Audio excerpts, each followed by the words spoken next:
All right, thank you, Luke. Good morning, good afternoon, good evening, wherever you are joining us from around the world. It is great to have you on this call. My name is Austin McCraw, and it is my pleasure to be here walking you through some of our most recent experimentation here at Marketing Experiments, where our goal and our desire is to discover what is working in online marketing. Today we're going to be looking at email, and specifically email copy. We're looking at a test in which we adjusted and we tweaked email copy, and it resulted in a 37% increase in click-through rate. Email is one of the most effective places that you can actually test. One thing, it's one of the easiest places you can test. The splitting of email, the tracking of email is often very easy, and if you're new to testing, it's one of the first places that you could start testing yourself. My goal today is to walk you through an experiment, pull out some transferable principles that you can take and begin to apply to your own email campaigns. And then if we have time, or as time permits, we will optimize your pages. We have many pages that have been submitted by the audience. We're going to optimize live here on this call as many as possible. If you are familiar with these web clinics, you'll know I say this often. I'll say it again for those of you who are new. My goal here is to make this a dialogue, not just a monologue. I'm going to pose questions to you. I encourage you to pose questions to us here in the studio. Let's talk about email. I'm going to show you some results. Feel free to ask your questions. I know you can't see it, but I have a whole team of marketers standing around me. I got people watching questions. I got people standing by to help you out in any way. Two ways you can do it. First is through Twitter using #WebClinic. This is oftentimes whenever I drop or talk about certain resources, you'll see those come through #WebClinic. Another efficient way to communicate with us is through GoToWebinar. In fact, right now you might even practice it's called the Q&A feature there on your right-hand side of your panel. You can practice giving me, maybe give me a comment or so. Practice, get ready, because I'm going to ask you some questions. I have that. I have both Twitter and the chat feature or the question and answers posted right there in front of me, so I can see your comments, see your questions as they are coming in. And Joey, just talk to you, Joey. Make sure it is the question and answer feature, not the chat feature that I can see. All right, so that's how you interact with us. I do want to thank someone for sponsoring this clinic. I want to thank Monetate Engage. If you're interested in learning more about email optimization, you can check out Monetate. They have graciously underwritten the release of this research to you. This webinar is free of charge, and the way we do that is through generous sponsors like Monetate. So thank you, Monetate. And again, if you're interested in learning more about email optimization, check them out. I am joined by two special guests today, both Lauren Pitchford and Ben Phillip. These guys are analysts and research managers that are constantly optimizing campaigns, reviewing campaigns, analyzing the data of campaigns. And they're here as we get to looking at email campaigns, your email campaigns. I'm going to bring them onto the set, and we're going to begin looking together at emails with these experts. So it's real exciting. They're going to be joining us later in the presentation for just that. All right, I think I've gotten all the kind of housekeeping stuff out of the way. Let's jump right into today's featured experiment. And if you were on the last web clinic we did, we kind of teased this out with you. But for those of you who weren't, let me just remind you, we were working with a company that was selling audio equipment and accessories. Now, this is an email campaign, and our desire here was to increase the click-through rate. Our research question is which email copy approach will generate the highest click-through rate, and our test design was an ABC variable cluster split test. So let's look at the treatments. Here is the control. You should be able to see it on your screen right now. And I won't go fast through here. I want you to just soak this kind of control in, take a look at it, absorb it, look at our approach here. Again, this is for a kind of a sound system, all right? And we're talking about all your music at your fingertips. You can see the paragraphs below, and you can see the leading call to action. On the left-hand side is the kind of the full context of the email, and on the right-hand side is us kind of blowing out the copy of that email. So there's the control. Here's one of the versions that we tested against it. This is treatment number 1. Take a look at it. It should be coming up on your screen very soon. Very similar kind of format and layout of the previous email. We've mostly played with the copy in that kind of middle section there, that main section. You can see we've pulled that out there. You can see what we've done here a little bit with the bullet points and the subheadlines and even the call to action and even the use of images. So take a look at that. Here's the final treatment. Treatment number 2. Kind of a different approach here. We shorten the email, and you can see the changes that we made with the copy here. Again, you've got a headline, few bullet points, an image, and a call to action. Let me show you these side by side. Now, focusing just kind of on that copy section, let me ask you, audience, which of these 3 treatments, and the control is a version of a treatment, which of these 3 treatments, the control, treatment 1, treatment 2, which of these generated the most response? Or which of these do you think would have the greatest effect on the customer? I see some responses coming in. I see some, good. You guys were ready for the question. I'm so proud of you. I see a lot of treatment 2s. I see a lot of treatment 1s. Some of you guys are thinking the control's going to win. I see a few treatment 1s in there. So I see treatment 1, treatment 2. I see controls. It's a good split. It does seem like the majority of the people are voting for, I want to say treatment 2. Maybe 60% of the audience is voting for treatment 2. And there's probably an even split between treatment 1 and control for the rest of the audience. Let's look at the results, and here they are. Boom, you can see that right there. Treatment 1 and treatment 2 both outperformed the control. Now, I know it says 2.2% click-through rate there. The numbers are different when you go further on in the kind of the decimal range there, but the relative difference there was virtually the same. There was no statistically different result there between treatment 1 and treatment 2. Both treatment 1 and treatment 2 statistically outperformed the control at around 36 to 37% when it came to click-through rate. So my question to you, and this is honestly, I mean, you should be thinking this way, marketer, all right? Let's put ourselves in kind of the mindset of the customer here. Look at these 2 treatments, and let me ask you this. What was it about these treatments that generated the response? Why did these 2 treatments, the way we approached the copy in these 2 treatments, why did it generate more response than the approach that we took with the control? I see some thoughts coming in here, good thoughts coming in.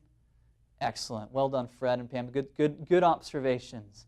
What we're going to do today is we're going to seek to answer that question as succinctly and as quickly as possible. What we're going to do is we're going to look at those 2 treatments, and we're going to ask ourselves, what's the commonalities? What's the pattern? What were the similarities between these 2 emails? And if we can, what principles can we draw from those similarities that you and I and us, we can go and we can begin applying to our emails right away? So for the rest of this presentation, I'm going to walk through the similarities of the email, and whatever time we have remaining, we're going to optimize your email campaigns based on these transferable principles. Here is the first one.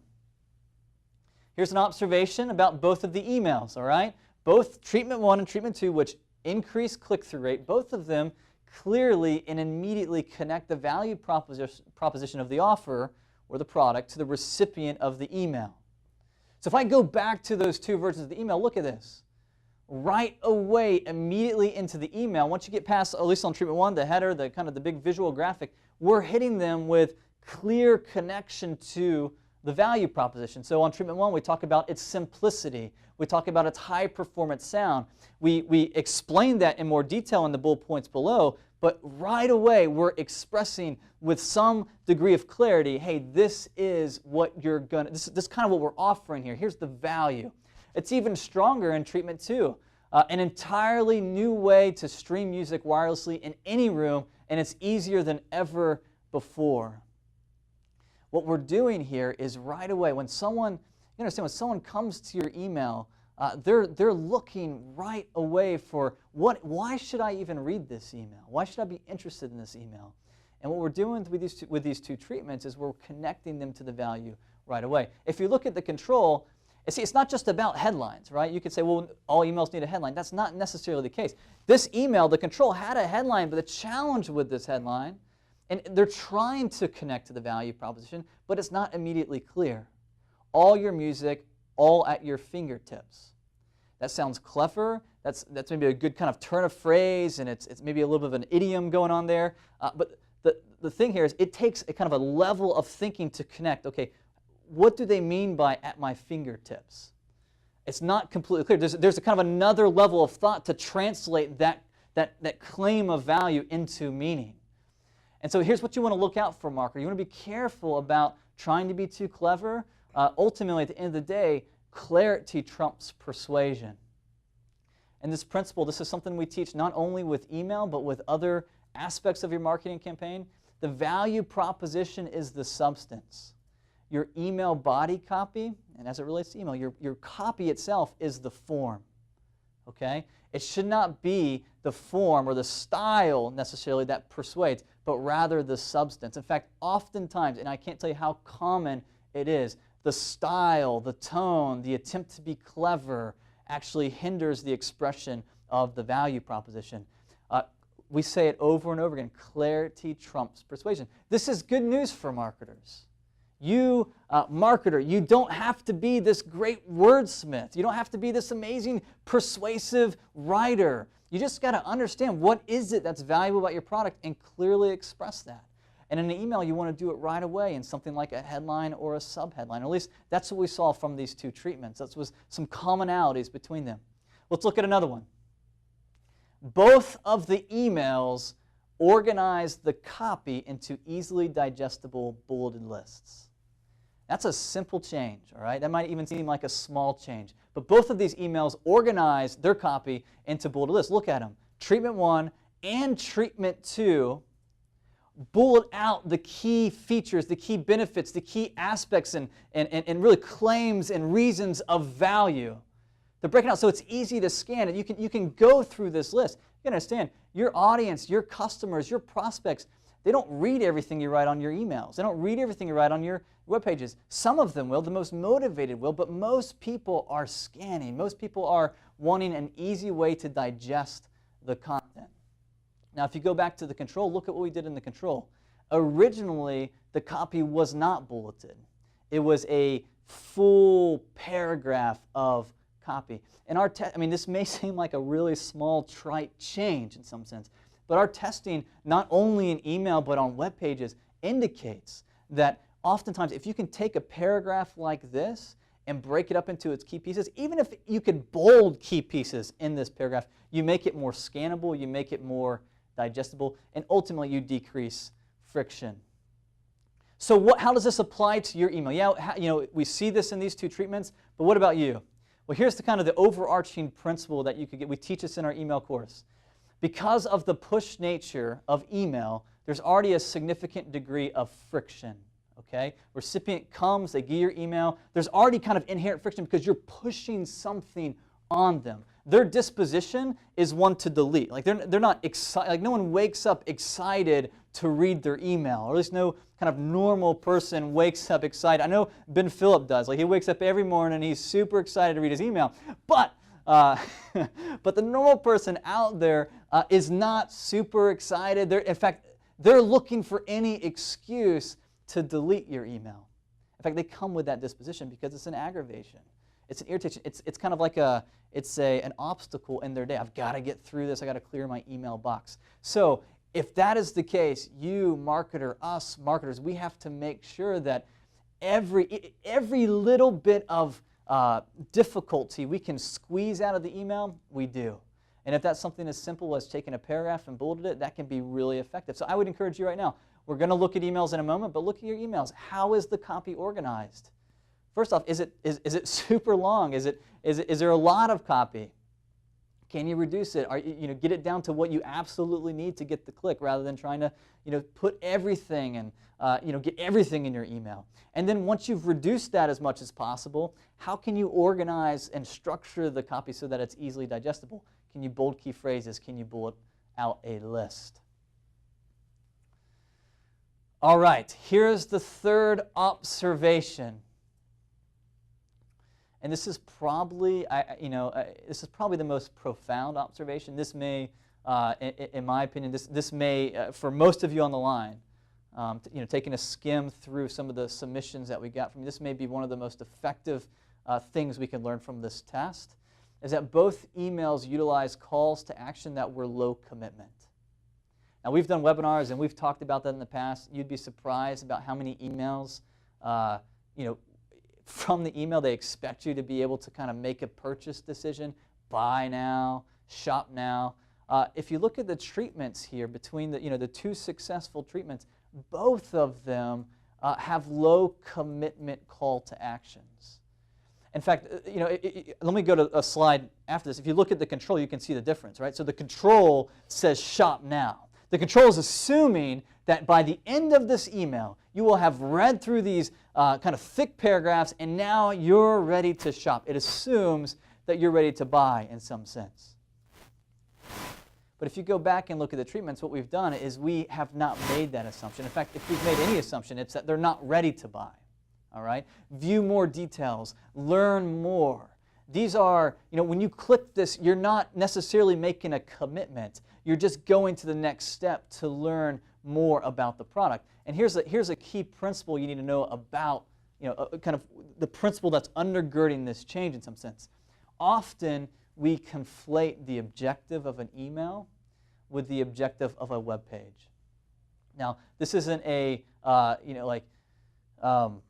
we say that the goal of an email is to get a click. Okay? In most cases, the majority of the cases out there are some exceptions that we've tested our way into. We'll save that for another clinic. But I'm telling you, for the majority of people on this call, you should be looking at your email and you should be asking yourself, is it trying to get a click to the next step? Or are you trying to get the sell in the email itself? The email is not necessarily the most effective medium for communicating in order to get the sale. Oftentimes there's a lot of information that you want to get people to the landing page so you can give them that information. Oftentimes we're trying so hard to get our email to do something that a landing page or the website should be doing. The goal of the email, the goal of effective emails, is simply trying to get them to click to the next step. You got to think about it as a series of micro yeses, not just one big yes you're trying to get from the customer. What is the string of yeses you're going to get? Maybe the first yes in the subject line is you just want to get them to open the email, so you craft your subject line just to get them to do that. And then they get to the email. The next thing you want them to do is just to click to get to the kind of the main product page where you have all the details and you have the video testimonials and you've got everything robust there. Think about the progression of your customer in that sense through a series of yeses, okay? Because oftentimes we conflate the objective of our email with things that we should be doing further down the funnel. The goal of an email, most emails, is to get a click. Now, I'm going to run through just a few more kind of examples to kind of solidify some of these principles. These are examples from our previous experimentation that kind of illustrate some of the key points that I'm saying here. We went from this email. Let me ask you, audience, how would you improve this email? What would you do? Based on what we just talked about, what would you do? Good. Make it shorter copy. Maybe some images in there. Value prop title, color.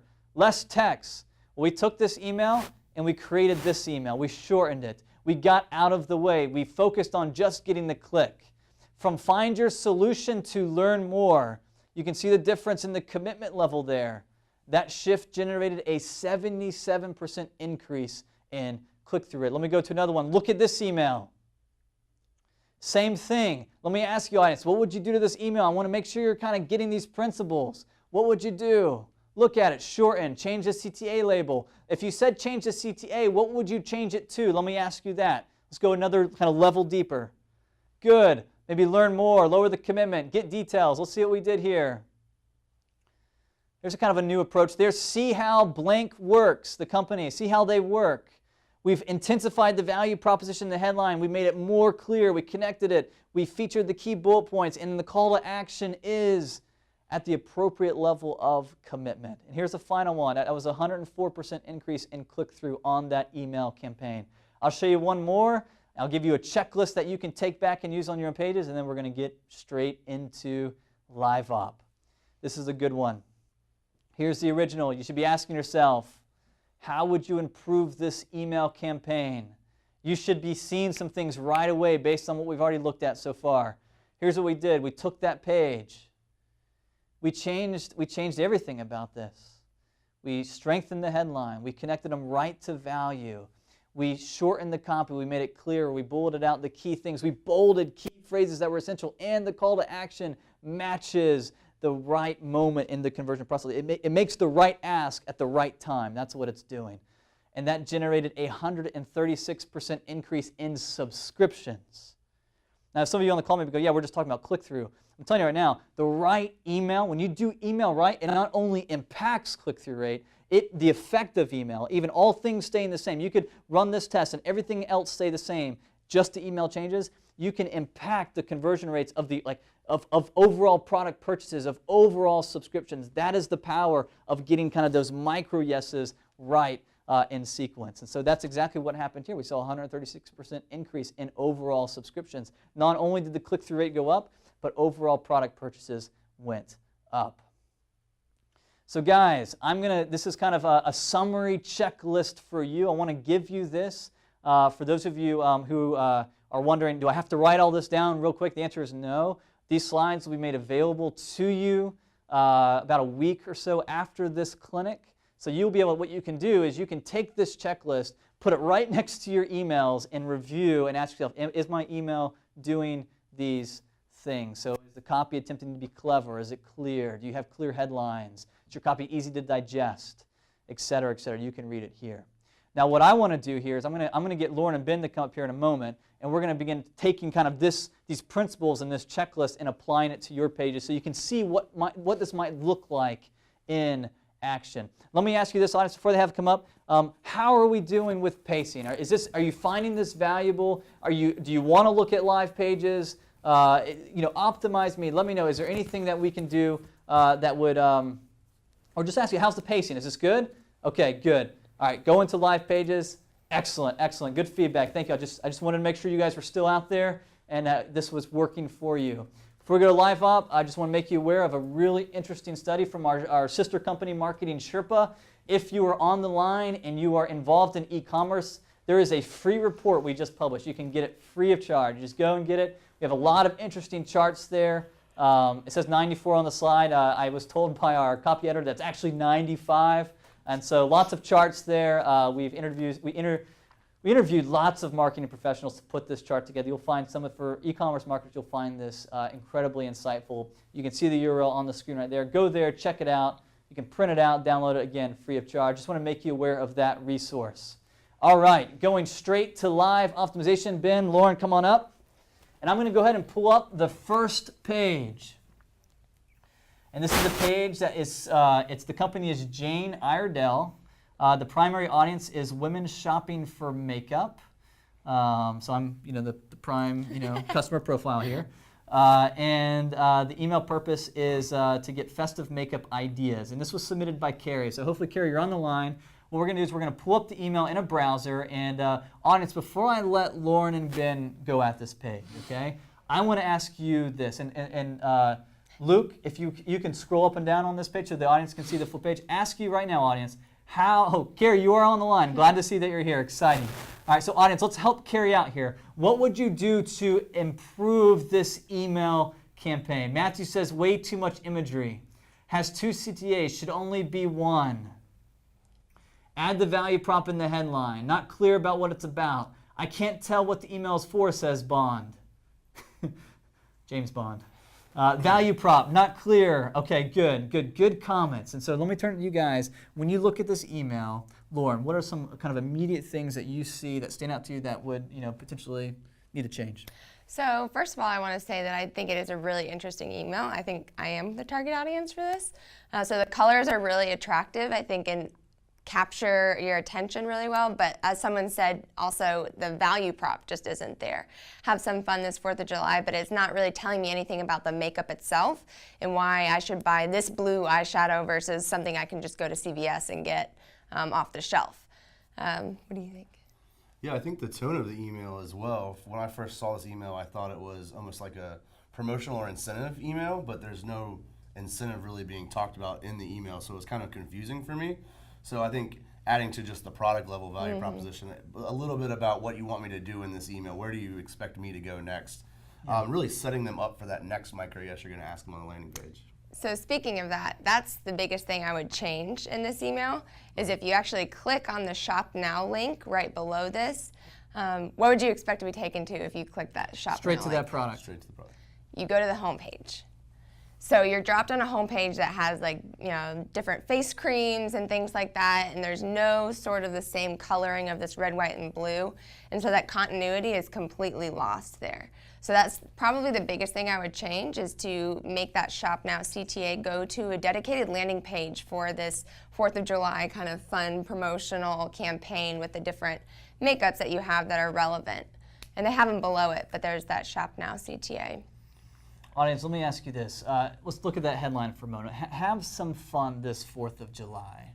In terms of, if you were to rank that on a scale of 1 to 5, in terms of like, do you understand what the value of this product is from that headline? What would you say? I wouldn't say I do, but I don't usually put makeup on for fun. It's more for purpose. But no, so I think that they're trying to touch on that kind of festive, dress up for 4th of July, things like that. I think it would be really interesting to take this email and maybe put some ideas of how you could use the makeup to be festive, and then really kind of show the product in use, as opposed to this pretty image we have of random colors. And yeah, I think that's a soap in the middle there. If you scroll down, they actually do a really good job of that, but it's hidden. Oh, yeah. So in that copy there, the blue can be used as eyeliner. This is how you do it. The white can be used to highlight your brow bones. Like things like that I thought was really valuable. Yeah, that needs to be up where that picture exactly, is. But it's very hidden. Yeah, there's very little conversation that's happening on the front end of this email in some sense. And you come and it feels like a magazine ad in some sense. You're just getting hit by a bunch of images. And I understand that images probably are effective in this space in some sense, because it's all about image. But a little bit, Carrie, this is for you, a little bit, if you could add something that would just begin a conversation with them, and just, it needs to feel more personal and like you're talking to them, and get some of those, bullet out those kind of key points of value that, what is it that makes your makeup different in some sense? Why would someone be interested in your makeup product rather than someone else's? And I think that would probably be, you might see a decent result from that. Yeah. So any other thoughts before we move on to the next example? No, let's go to the next one. All right, let's pull up the next one. All right. This is Bellacore. It's for homeowners. That's the primary audience. So B2C. It's a promotional email, and it's submitted by Milos. So Milos, hopefully you're on the call. If you are, give us a shout out. But audience, before Ben and Lauren start looking at this page, this is a classic email that all of us get in our email box from day to day. So let me ask you this. What would you do to improve this email? I see some responses coming through. Can you see that? Can you see it yet? Is it coming through? I hear someone say it's not bad, actually. That's from Bo. Add more offers. You guys are awesome. Thank you. That's from Carrie. Thanks, Carrie. Eliminate the noise at the top. All right, you're scrolling down now. You can see, because at first you couldn't see the bottom of the page. Reduce the image size. Up to 10% is not strong enough value. No product description, headline. So they kind of cleared out the easy things, guys. What do you guys, Ben, what do you see immediately when you look at this email? How would you improve it?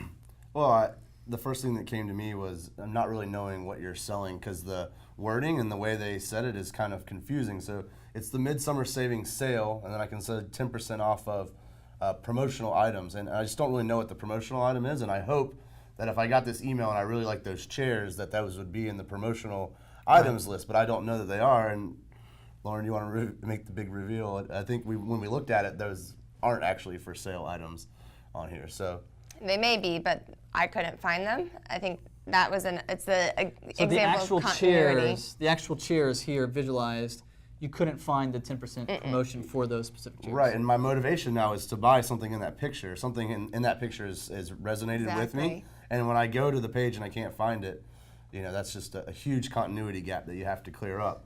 So maybe a little more specificity on what exactly is for sale and what's up for grabs in the email. So I think we talk about this all the time. You don't want to bring a motivated customer somewhere on kind of that false sense of motivation that they're really not going to get what they want when they get to your page. So. And let's talk about motivation for a moment, because one of the things, and it's a bit of putting your eggs in one basket. So you've got this gigantic image as part of your email, and it's featuring outdoor table, right? So if you are interested in outdoor tables, then yes, that's going to generate some motivation, and then you're going to go look for the discount. You're not going to find it. However, if you're interested in something completely different that they may offer, then you have completely, in some sense, you sent an email to me that isn't tapping into my motivation. Exactly. And so could we take this and maybe broaden a little bit? Unless you know specifically about the segment that they're interested in tables, it would probably be advantageous of you, Milo, to basically give them more options. Yeah, I think that was my biggest thing too. It is literally the exact same example from the previous page. Is you see this and you're expecting some sort of outdoor summer sale, and you go to the page and it's mostly indoor items that are on sale. So that continuity is totally missed. You're kind of generating that sense of false motivation. So doing a better representation of what is actually on sale, maybe outlining high-level categories instead of just single items, something like that could be really helpful. Good. One other thing for this email is the call to action, if we can bring that up and look at that. Up, Luke. Yeah, so the shop eligible items. Right there, It kind of is speaking once again to the fact that Milos, if you wrote this email, that you knew that some of these items in the picture aren't going to be eligible. And so you are, what that button says to me is that, okay, not everything's going to be on sale. And it's just a very demotivating thing at that point. And then, of course, I think you could do a lot with the color and the feel of the button I didn't even notice that call to action. So you pointed it out, Yeah, but I missed it right away. So, you know, one thing you could do just simple is, yes, I agree. Let's change some of the wording on that call to action, but even just making it more visible might generate more response. Yeah. So. And another quick thing, you actually have good copy in very small text that makes it look like legal copy. So it's free shipping and price matching, which are really good like value points and incentive points. But they're presented as almost legal copy, which is a detractor and doesn't really add value. And when I read that the first time, I thought the reason they shrank it down was because it says excludes clearance items, except for this is a 10% off promotional. And I always thought the promotional items were things that had already been discounted one time. So, you know, maybe does the free shipping and price matching even account for anything I'm going to be able to buy based on the promotion itself? So, So, you know, just to summarize, Milo's, you basically be careful about, you know, bring some clarity to what that 10% off is, connect it to maybe something broader than just tables, make that call to action less anxiety producing with that star, maybe make it more visible, and some of that powerful copy down there at the bottom, you may want to bring that up and out because people are just going to skip right over that. Let's go to one more email. Go and take us to that. Let's see here. We are looking at Beachmasters. This is a company is Biz Travel, and their primary audience is young tourists. And this is a newsletter, okay? So a newsletter, kind of a different animal here than kind of your traditional offer product. I mean, this is from Nike. So let's go straight to this. Looking at this page, go and scroll down. Let's look at the whole page, Luke. This is an email. I say page, but it's an email. We're scrolling down. It looks like there's just a lot of different options down here at the bottom. Scroll back up.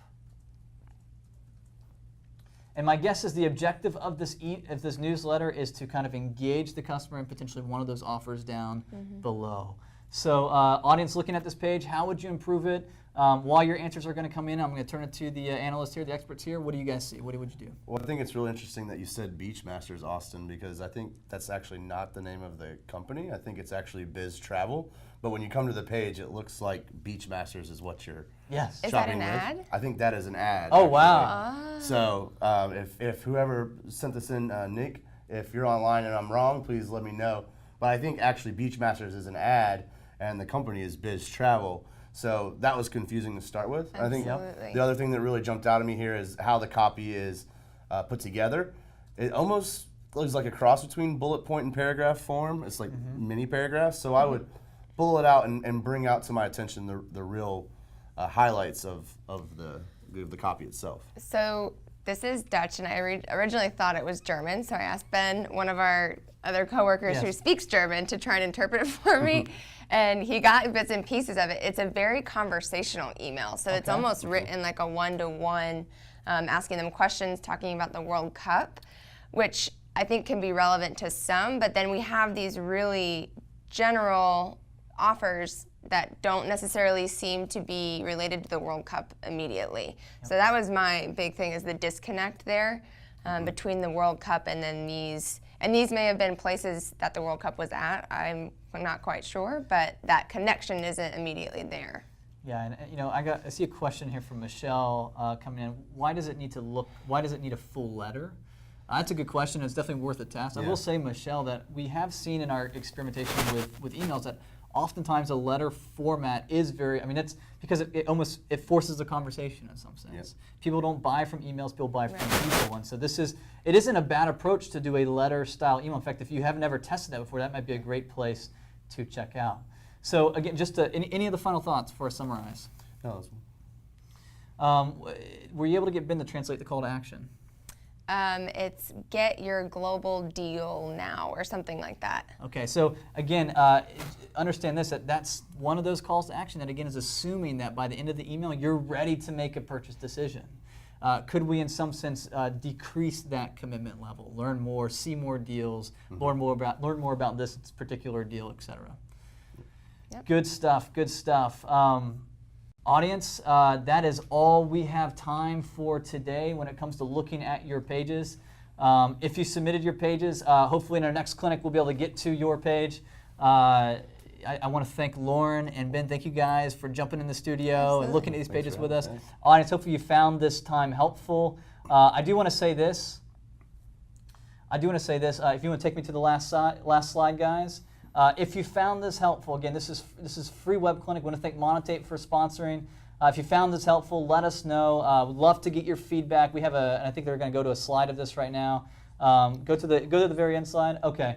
There will be a survey that comes up at the end of this. As soon as you exit out, just want to ask you to fill that survey out. We are constantly, just like we test web pages, we're wanting to test our own webinars. We want to get your feedback. We want you to help optimize us. If you found it valuable, tell a friend, invite them to come on the future web clinics. We're going to be doing more live optimization. Let us know if you want to see more live optimization, if you found that helpful. And until next time, we'll see you back here in a few weeks.